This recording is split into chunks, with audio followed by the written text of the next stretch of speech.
She doesn't see you as a friend. She sees you as a utility, a resource to be tapped, an emotional service station open 24/7, refilling her validation whenever she runs low. You've convinced yourself this is a noble position, the patient confidant, the nice guy, who will eventually be seen for his true worth. But this is a lethal delusion. She hasn't put you in the friend zone. You walked into the cage she held open for you, and you locked the door from the inside.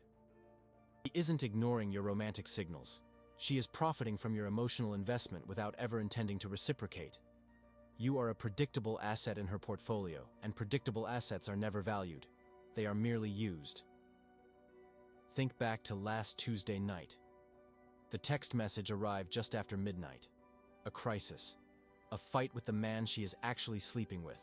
The one who treats her with the exact indifference you are terrified of showing. Your phone lit up the darkness, and you felt that pathetic surge of hope. She needs me. You answered instantly.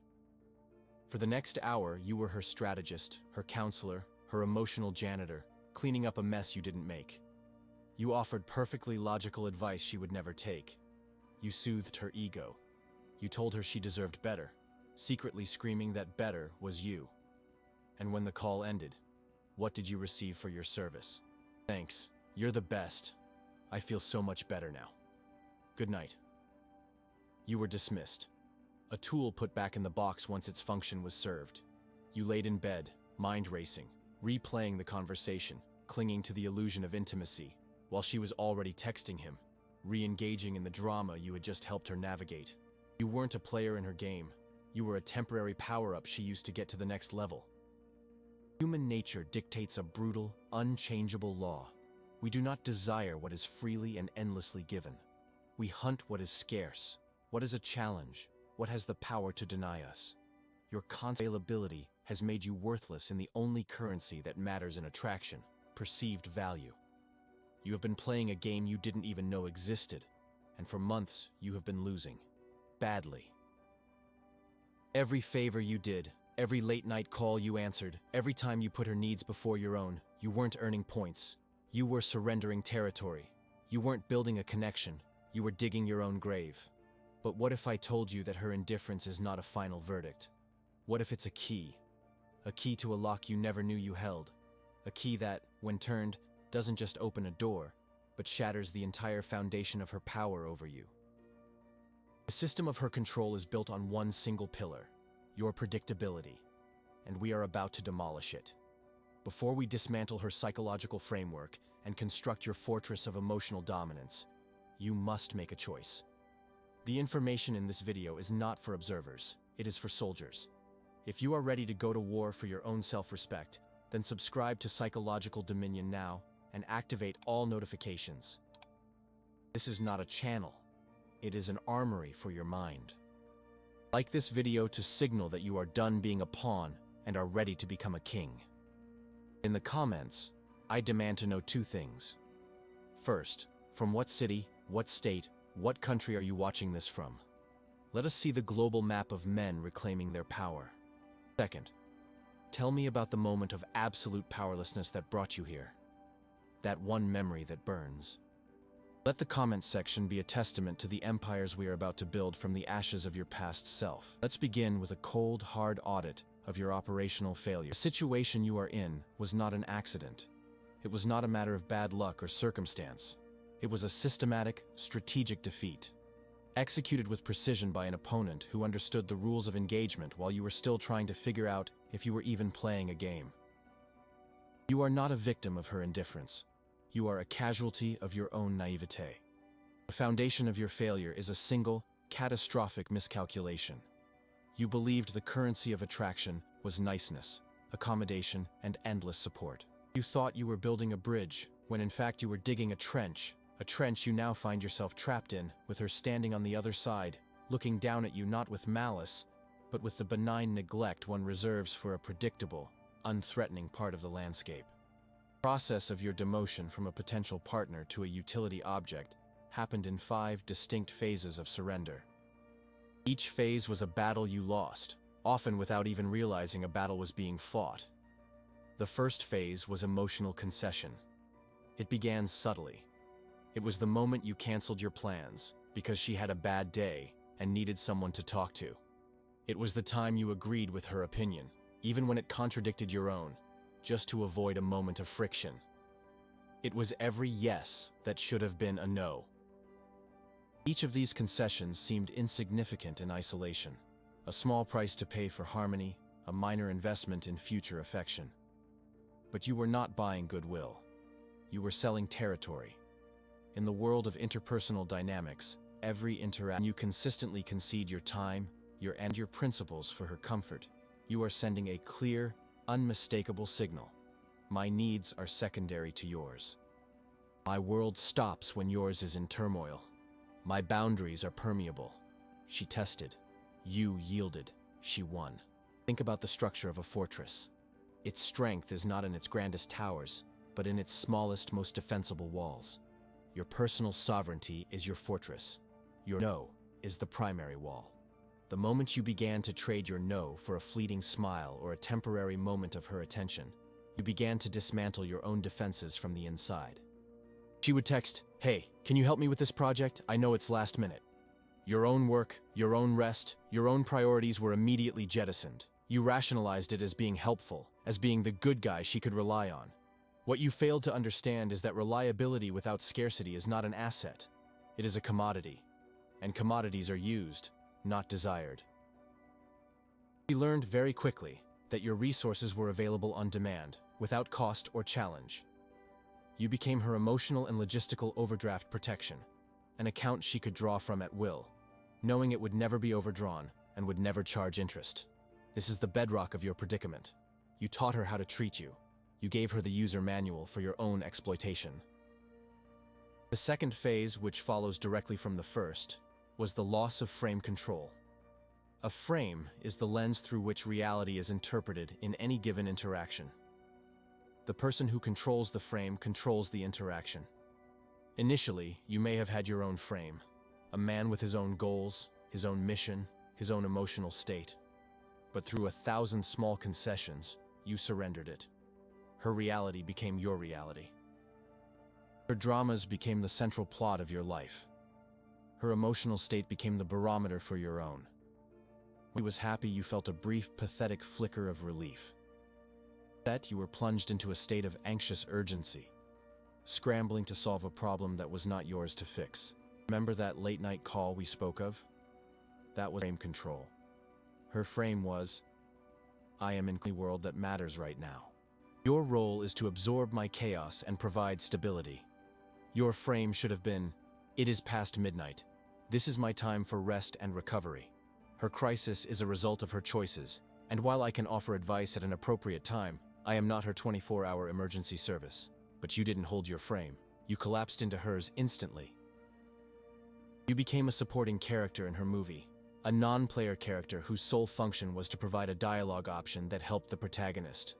You are not the hero of your own story because you have volunteered to be a sidekick in hers. This loss of frame is why her problems feel more important than your own purpose. It's why you spend more time thinking about her life than you do about building your own. Silence is dominance, not distraction. It's a demonstration that her world continues, vibrant and unaffected, whether you are in it or not. Your constant availability, on the other hand, signals that your world only truly activates when she grants you an audience. This leads us to the third and perhaps most insidious phase, the addiction to validation. Human beings are wired to seek approval, but the man who loses himself is the one who becomes dependent on a single, unreliable source for his sense of worth. Her breadcrumbs of appreciation became your feast. A simple text like, "Thanks, you're a lifesaver," was not just a polite closing. It was a potent hit of a drug. It temporarily soothed the deep, gnawing anxiety that you were not good enough. You began to perform for these hits. You became more helpful, more agreeable, more available, chasing the high of her approval. This is the psychological trap of the nice guy. You believe your actions are acts of genuine kindness, but if you conduct a ruthless self-audit, you will find they are transactions. You are giving your time and energy in exchange for a feeling of being needed, of being validated. You aren't being kind, you are being covertly needy. This is a critical distinction. Genuine strength gives without expecting a return. Your actions, however, were a desperate investment, and you seethed with silent resentment when they didn't yield the dividend you craved, her affection and desire. She feels this resentment on a subconscious level. She senses that your kindness comes with strings attached, that it is a veiled bid for her attention, and this makes it feel cheap, manipulative, and ultimately repulsive. A man who is secure in his own value does not need to perform for validation. His actions are an overflow of his own internal state, not a plea to fill a void. You, on the other hand, have become an approval-seeking machine, and she is the sole operator. She tested you, and you failed. You failed by showing her that her opinion of you was more important than your own opinion of yourself. Your objection might be, "But I was just being a good friend." Isn't that what friends do? This is a lethal lie you tell yourself to soften the blow of your own strategic failure. Let's dismantle this with brutal logic. A friendship is a relationship of mutual respect and reciprocal value exchange. Are you receiving the same level of support you are giving? When you are in a crisis at midnight, is she the one you can call? Does she drop her plans to help you with your projects? Does she invest hours dissecting your problems and validating your feelings? The answer is an unequivocal no. This is not a friendship. This is a parasitic relationship where you are the host. You are giving the resources of a lover, the dedication of a partner, and the availability of a servant, and in return, you are receiving the lukewarm, platonic affection reserved for a useful, unthreatening acquaintance. To call this a friendship is to willfully blind yourself to the stark imbalance of the ledger. You are not her friend. You are her fan. You are not her equal. You are her staff.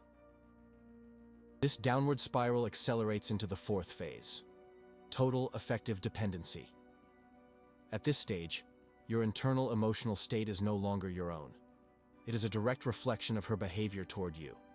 A quick, warm text from her in the morning can make your delayed response, or a one-word answer, can send you into a tailspin of anxiety, overanalyzing every possible meaning.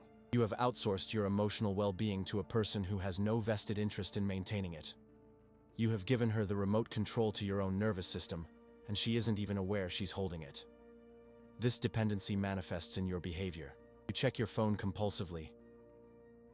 You craft and recraft your text messages, trying to find the perfect combination of words that will be witty, supportive, and non-needy all at once. A futile effort, because the very act of overthinking it reeks of neediness. You monitor her social media, looking for clues, for signs of her mood, for evidence of the man she is actually interested in. You have ceased to be an active participant in your own life, and have become a passive observer of hers. Mind has become a battlefield where the only war being fought is the war for her attention. No one is coming to save you. This is a prison you built, and only you hold the key. The harsh truth is that she occupies a vast portion of your mental real estate, while you occupy a tiny, forgotten corner of hers, filed under useful, but not urgent. This is the pinnacle of powerlessness, the point where your own happiness is a hostage to someone else's whims. Finally, the fifth phase. The breaking of silence. The grand gesture. The confession. After months or even years of simmering in this stew of unreciprocated investment and quiet desperation, you break. You convince yourself that the only thing missing is clarity. If she only knew how I felt, you think, everything would change. So you write the long text. You stage the serious talk.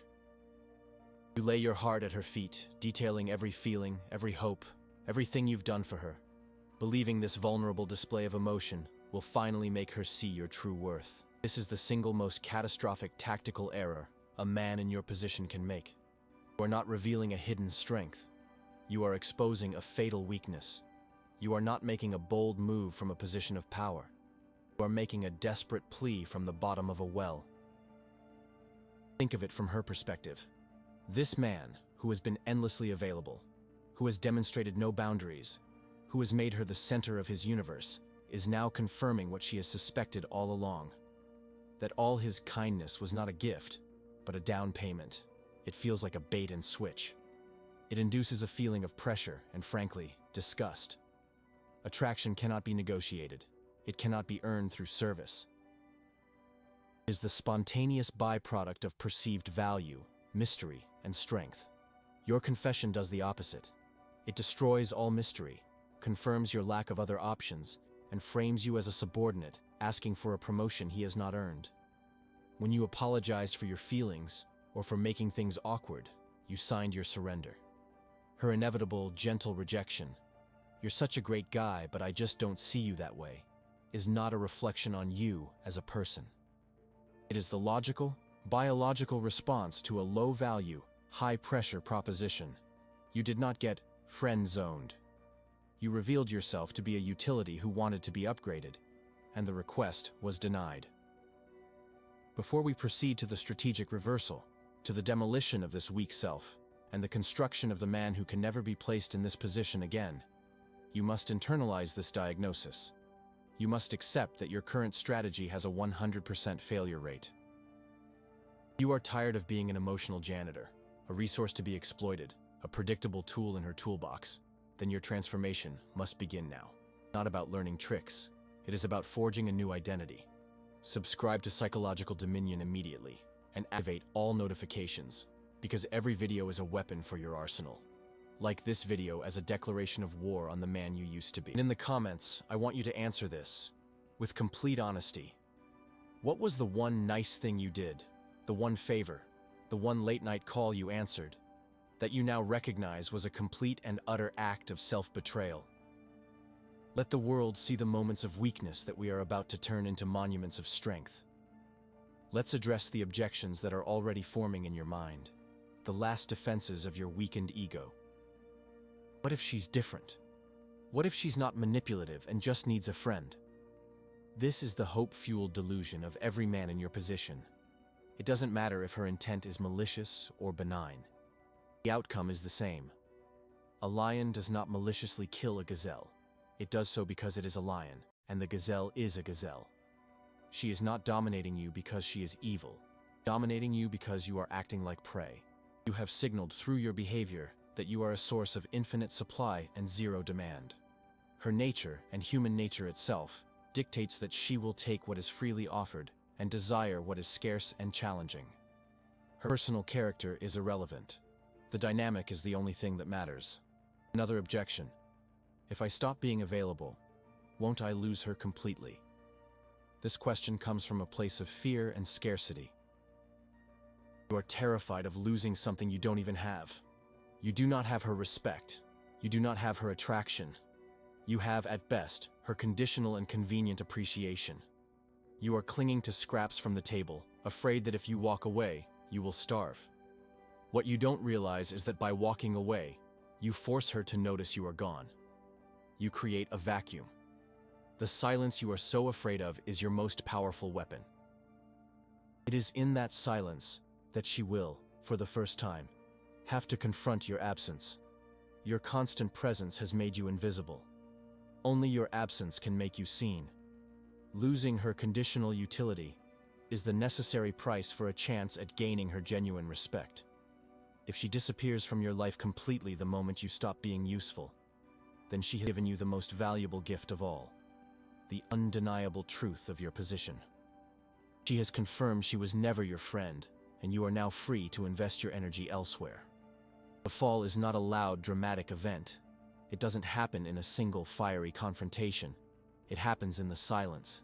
It happens in the hesitation before you say no. It happens in the split second you decide her comfort is more important than your own plans.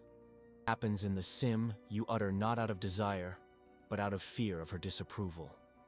It's a slow, quiet erosion of your own sovereignty. You didn't fall from a cliff.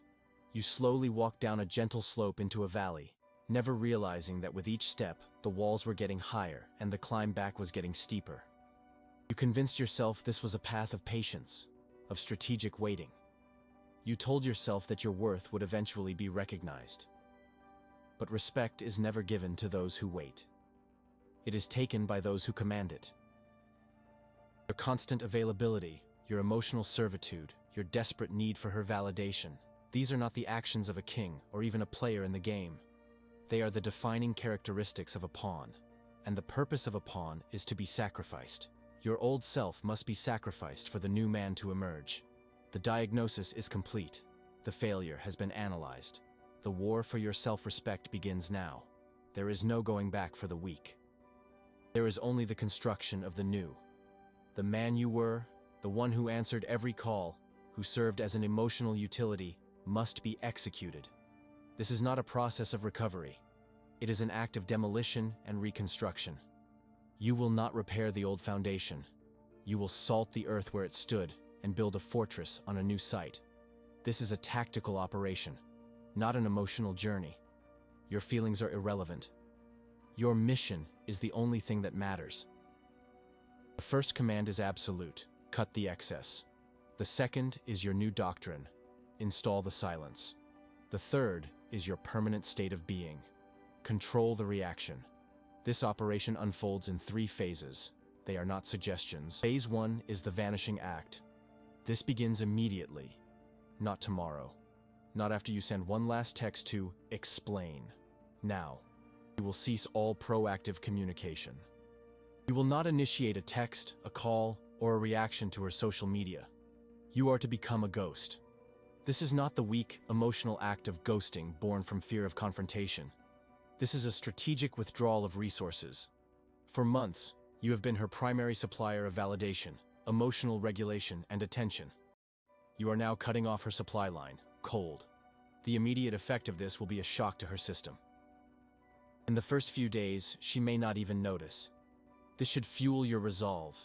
It is proof of your status as a non-essential utility. But as days turn into a week, a pattern will be broken.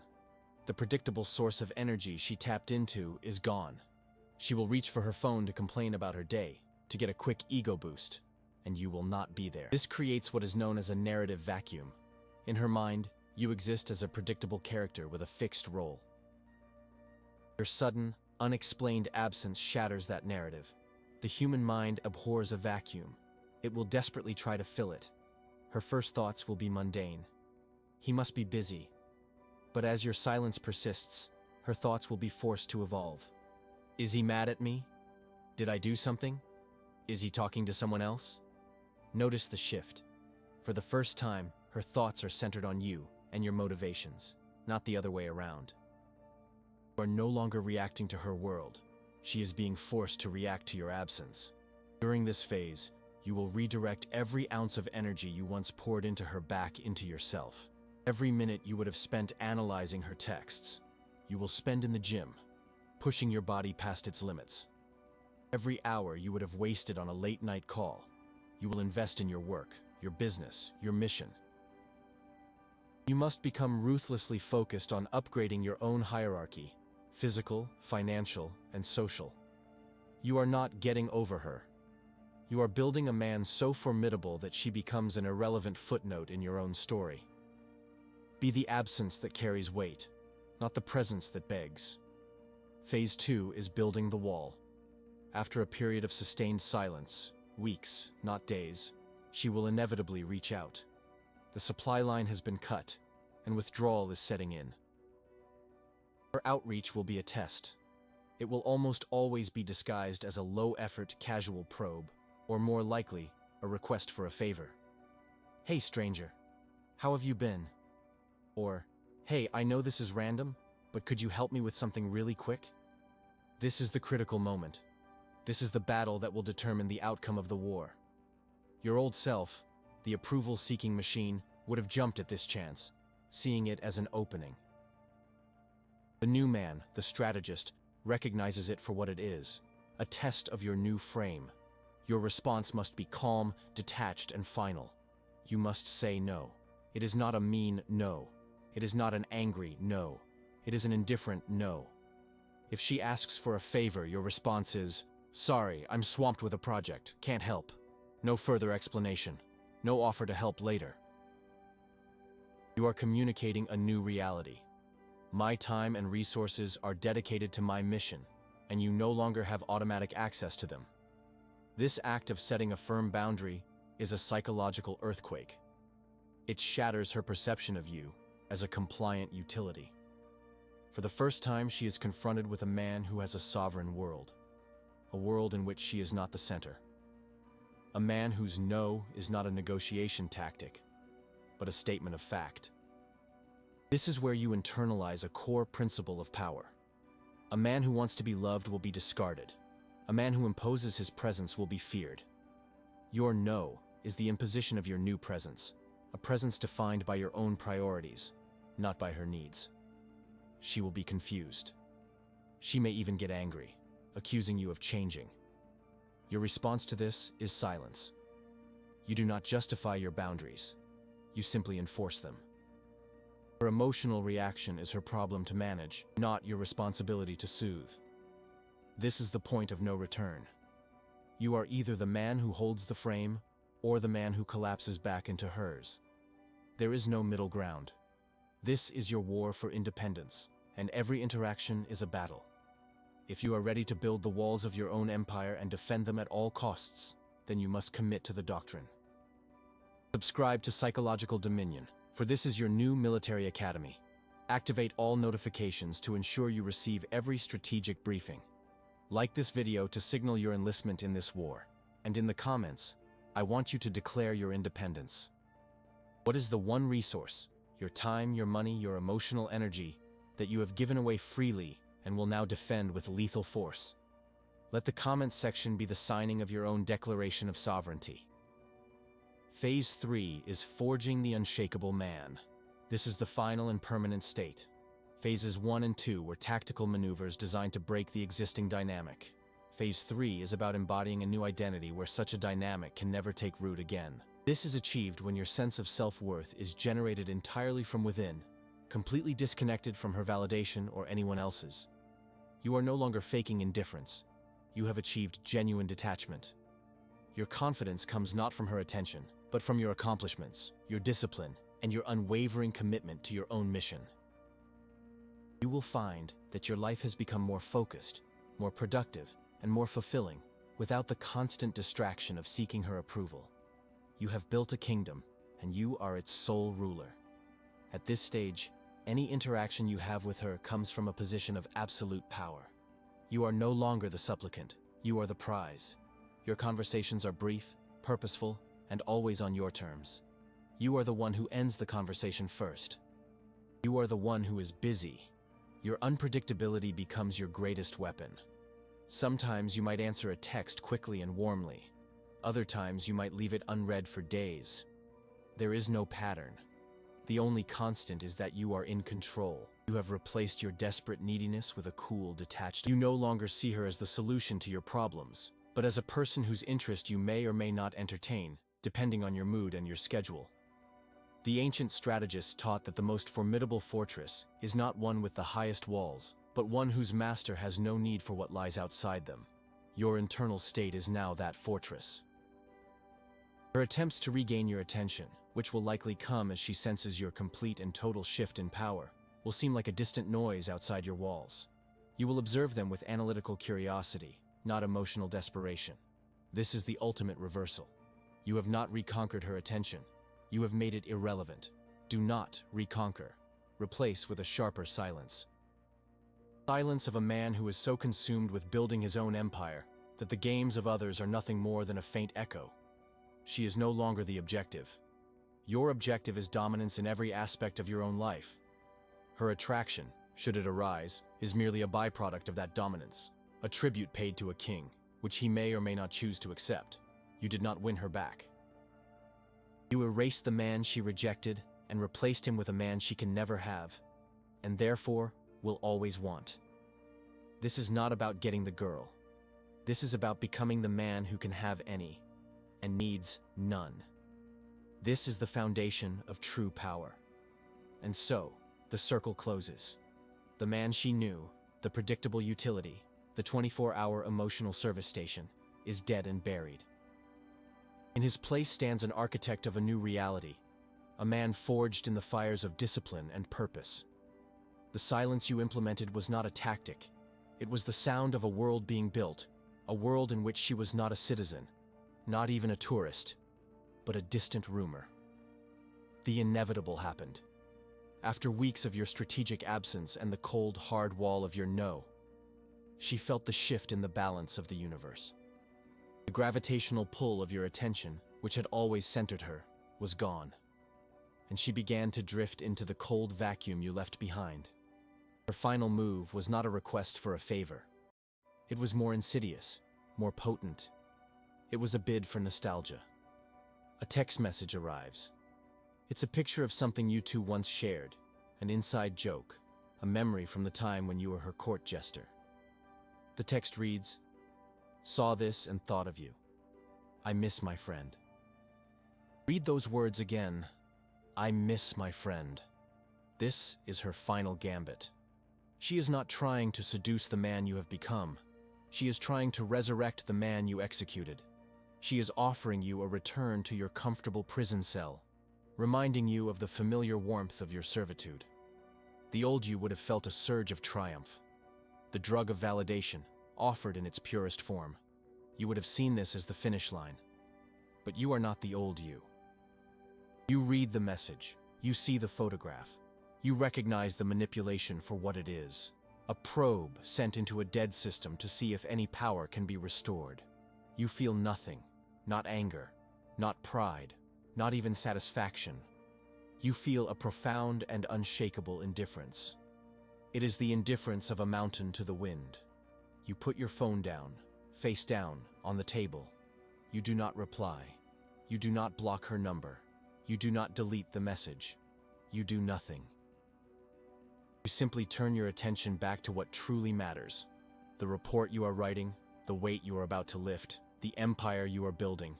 The message sits there, unread, a digital ghost knocking on the door of a tomb. This is the ultimate expression of power. Vengeance is not making her feel the pain she made you feel. That is a child's game, an exchange of emotional currency that proves you are still invested. True. Absolute vengeance is reaching a state where her emotional output, positive or negative, is completely irrelevant to your internal state. You did not flip the chessboard over in a fit of rage. You simply stood up and walked away from the table, realizing the game was a waste of your time. You are not playing for her anymore. You are not even playing against her. The game itself has ceased to exist because you, one of the key players, have transcended the board. Your silence is no longer a weapon you are wielding. It is a natural consequence of your new existence. Lions do not concern themselves with the opinions of sheep, not because they hate sheep, but because their world is one of hunting, territory, and dominance, and the sheep's world is simply not on the same dimensional plane. Her power over you was never about her beauty or her charm. It was built on the foundation of your unmet needs, your lack of purpose, and your desperate hunger for external validation. You have starved that foundation to death. You now validate yourself through your actions, discipline, your achievements. You have become the source. What can she possibly offer you that you cannot now give yourself? Her attention? It is a flickering candle in the face of the sun that is your own mission. Her approval? It is the whisper of a spectator in a stadium where you are the only one on the field, competing against your own potential. You haven't just escaped the friend zone. You have razed the entire concept to the ground. You have established a new paradigm where your respect is not something to be earned by others. It is a non-negotiable condition for your presence. Let this be your final lesson. Respect is not given to those who ask for it. It is not granted to those who are nice. It is a tax, levied by power and presence. It is the involuntary response to a man who has built his own world and lives by his own laws. You impose respect through the sheer force of your absence, through the undeniable value of your focus, through the cold, hard reality that your time is the most valuable commodity you possess, and you do not give it away for free. You have become scarce. You have become a challenge. You have become the man you were always meant to be before the world taught you to be small. This transformation is not a phase. It is your new identity. The man she knew as a ghost. The man you are now as a king. And kings do not look back at the peasants who once mocked them. They look forward to the next kingdom to conquer. Her story with you is over. Not because you wrote a tragic ending, but because you closed the book, put it on a shelf, and began writing an epic so grand that the first chapter is no longer even remembered. The day she truly doubts who you have become, it will already be too late. If you are ready to burn your old self to the ground and build an empire from the ashes, then your work has just begun. Subscribe to Psychological Dominion and activate all notifications. This is not a channel, it is your new operating system. Give this video a like as a final salute to the weak man you are leaving behind forever. And in the comments below, answer this one question. It is the only question that matters now. What is the name of the empire you will build with the time and energy you have just reclaimed? Don't tell me your goals. Tell me the name of your new world.